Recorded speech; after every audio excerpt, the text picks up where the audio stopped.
Okay, hello, Wendy, once again, hello and good morning to New York. And we are just here sitting in a wonderful exhibition in the Museum Goch. And we want to talk a little bit about the pictures, about the objects and the exhibitions, about Corona, the lost time for you and for us here in the museum. So let us start with some impressions from this exhibition. Maybe you can tell us about the idea of this exhibition here in these two rooms in our house. Well, this exhibition we began planning in 2017, so it had many chapters of planning, but it is essentially a two-room exhibition, one room being works from my Three Stripes series from 2010 to 2012, a series that mostly was shown in Europe at the time. And this is the first time that I've seen these works brought back together in almost a decade. So that was very exciting for me to reorganize and think about these works again. The second room of the exhibition has some newer pieces that draw on some of the ideas of those earlier works and flesh those out both conceptually and formally. And there's an installation component. So it was a really exciting exhibition for me to bring together in so many ways because it encapsulates, a decade of work. What is the meaning of the title from the show, Low Pressure? Well, a lot of my work is about, especially the suspended sculptures, are about weather patterns. So I'm thinking about not only emotional states, but actual barometric pressure and how, it really didn't have anything to do with climate when I began this work, but it's accumulated some meaning along the way, both politically, both climate related meaning. So for me, it's taken on some other things that have happened in the world, and that's added to how I think about those works. So the title Low Pressure was chosen to sort of indicate coming out of this moment, this very tense, sort of deep, lonely moment, because this exhibition coincides with just coming out of Corona. And I really wanted there to be a connection, though not a one-to-one, not anything heavy-handed, but something that spoke to the moment, something that spoke to the heaviness of the moment and to the gravity of the moment, without leaving the space and the thought process of when I made the work. And so this seemed perfect to me. It sounds a little bit sad, of course. Yes, but it's ultimately optimistic. But there's a dystopian side to everything. But then, with the color, with the actual iconography, it's essentially very optimistic in the end. So I think both are there. And also you have it's a relation to one title you called No Pressure. Yeah. So you have this opposite also. Well, no and low aren't exactly opposite. Yeah. I still think there's some pressure going on. No pressure. The piece, the cloud, the hanging cloud, which I'm sure we'll see at some point, was created in 2016. It's an edition of 3. So the first one was made in 2016. Before the election in the United States, the election that really changed our world. And we've since, either learned to live with or learned how to come out of. So I think that piece was made in an extremely optimistic time before we really knew what would befall us. And there was no pressure. I felt very optimistic about where we would go. Okay. We got to lighten this. I need to lighten this up now. But you mentioned the different colors in the exhibition. Behind us, we saw this small pink room. On the other side, we have a big pink room with a great sofa and sag mal sofa. Yeah, it's a sofa. Is it sofa? Yofa. It's called Yofa. It's called, yeah, okay. And maybe Natasha's going to the artworks on the other side. So maybe you can explain a little bit to this room, because it's something special. It's an installation. Mm-hmm. I'd love to. The installation, I knew I wanted there to be. You want me to wait for the image to come up, or should I just go? Yeah, it's fantastic. You see Okay. it? Yeah. You see the image? Oh, I see it. Yes, there it is. That's perfect. Now I see it. Oh, I love it. I knew that I wanted there to be an installation component in the show, because it's something that, I don't just ever hang work on the wall. I'm always very thoughtful about where things are hanging, the height of things, their proximity to the floor, trying to change the space that the viewer interacts with painting, the psychological space. That's very important to me. So I wanted there to be something not only super current and super in the moment in this exhibition, but I wanted to utilize the space somehow so that viewers could enter and experience and be in an immersive, kind of be in my headspace a little bit. And I thought it would be fun. I thought it would be fun to have that little bit of that pink come back into the main gallery, which is right behind you, into the alcove, which was already an architectural element of the space, and use that as a way to tie those two rooms together. So yeah, it was really important to me to have some kind of installation component that spoke to the immersive effect of the work. And the most recent forays, my most recent forays into furniture, into painted walls, carpeting, things that I've been doing in my solo exhibitions for the last several years. Many visitors asked me during the show here about the titles you give to the pictures. But what does it mean for you, the special titles you give? For example, we have Tita Paden or Radio Lembor, something like this. What does it mean? What is important? Those Swedish titles were pulled from readings about functionalist architecture. So I was studying 1930s functionalist architecture from the Stockholm exhibition of 1930, and thinking about how signage could be freestanding off the edges of buildings, and how this was introduced to classical architecture as this kind of wild intervention, something that is very common to us now, but at the time was really radical. And I wanted to see if I could make paintings that kind of spoke to that formal relationship between building, sign, and sky. So a lot of the paintings have a very atmospheric painted area, some text, which is self-referential, references the title back to the title. So the text is kind of the architecture, the formal structure or the architecture of the composition. And yeah, so the titles are very simply what the painting is, or what the text in the painting was. I'm against untitled artworks. I feel that it's pretentious. I like things to have a title, even if it's chosen in the moment and you regret it later.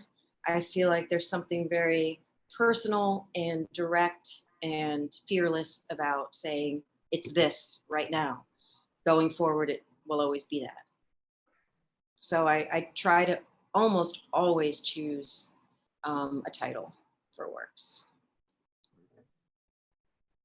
You said it's very simple, but I think sometimes it's not easy for the visitors to have a simple explanation when you don't explain it. And also it's a question about your choosing of colors. Why you choose these extremely colors, yellow, pink, and all these very extremely colors in your installations? It's a, so do you think viewers are surprised by the choices that I make? Is this kind of, are they, I mean, it just comes naturally to me, I think. Color tells a story. I try not to hold back on storytelling. So I have made work that is less colorful, series of work that is less colorful. I think I tend to go back and forth. But I've always been drawn to high key colors as a communication device. And they are signifiers of the synthetic world. which I'm interested in, the man-made, colors that don't necessarily exist in nature but are derived from things that do. So I like for there to be a connection to things that people have created, people have made, rather than to simply the natural world. If that makes sense. Okay. And plus, I just like them. You know, it's happy. It's happy. It's my happy place. Fine. Maybe some followers could see it. Most of the pictures are hanging very low in our rooms. That's not usual for a museum's exhibition. Can you please explain? Is it the low pressure, or what does it mean? It is that. It's all about the gravity and wanting things to feel as if they're slipping downward. I think, as I mentioned before, that because I didn't come from a painting background, I studied painting later, but I first studied fibers and textiles and materials based making. So I have always, or maybe I've never really considered painting to be the pinnacle of art, canonized painting. I feel that it's limited, and I want to add to the conversation somehow. And my way is by changing, I hope, changing the space with which viewers interact with painting. So I feel like if you just shift that a bit lower, suddenly you have to think about, this is not an illusion anymore. This is not an illusionistic space. This is an object. This is a thing. This is a door. It's not necessarily a window in the art historical sense, but a door, maybe a barn door, maybe a storefront. So something about proximity to the floor, to me, changes that whole relationship with the canon of art history. And I hope that adds something new. For sure, you add something new. When I think about the stripes, you also get out of the painting, and you have these stripes and connect also some works together. No? Maybe you can say something to yes, this. In the three stripes, these are three-dimensional wooden framing elements that I hand make in the studio. So they have dimension to them.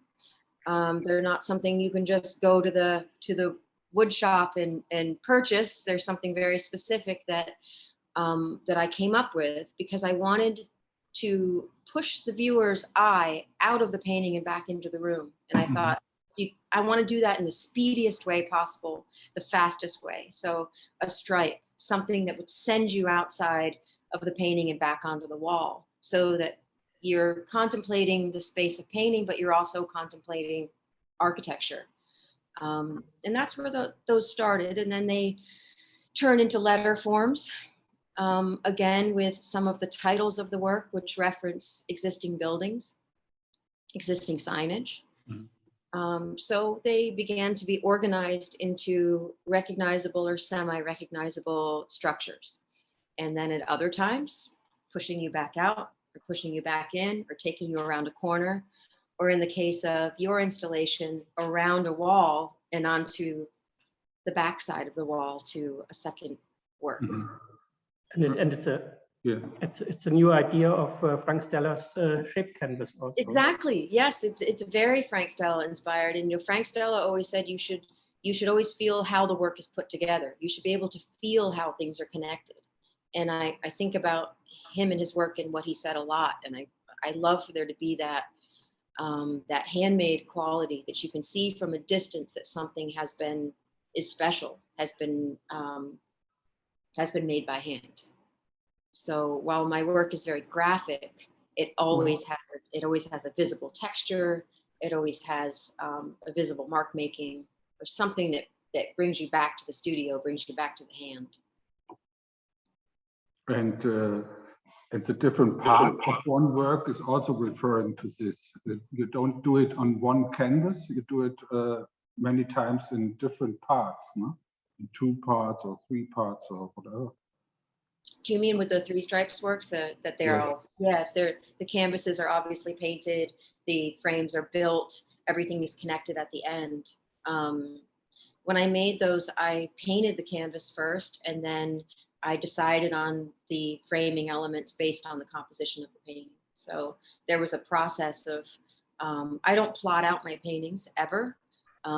They begin and they grow organically as I'm painting, and they change. They're not always what I set out to make. But with the frames, that was a very specific designed portion of the process where I thought about exactly where I wanted things to be. Thinking about, again, creating some kind of not off-putting, but maybe startling asymmetry, or something that you wouldn't expect, so that you're not, again, not just looking at painting, but at an object. Mm. Yes. So let us talk a little bit about, because it's the first show here in Germany, it's the first show in Europe, I think. In the museum. In the museum, yes. So let us talk a little about your biography, maybe.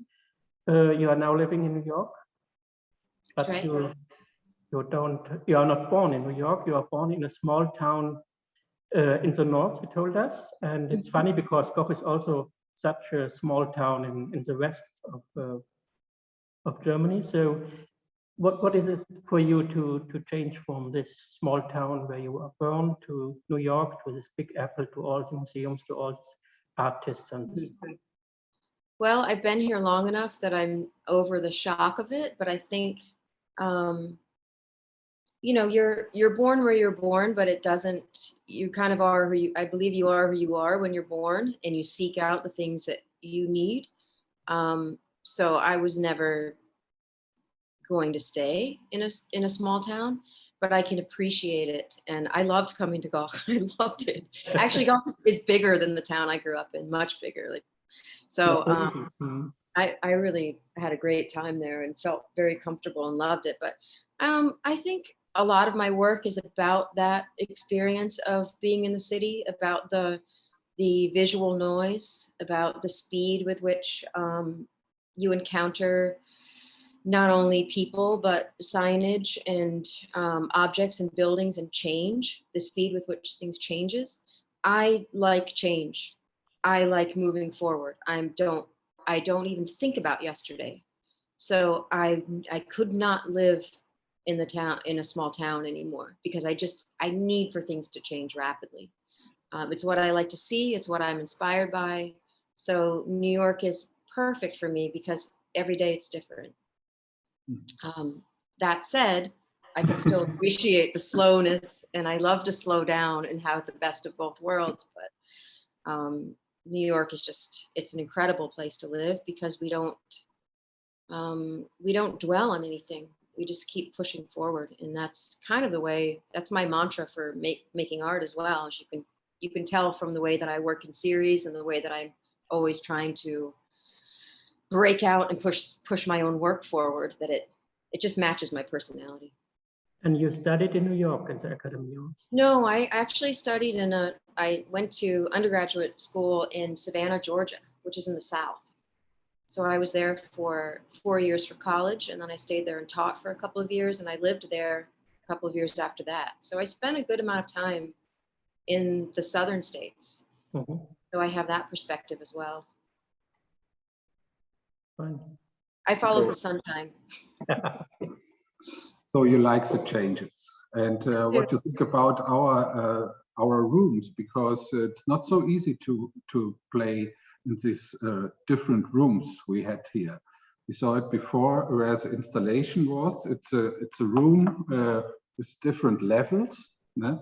And here you have one big room with many windows, and it's not a white cube, but how you find this challenge to deal with these rooms?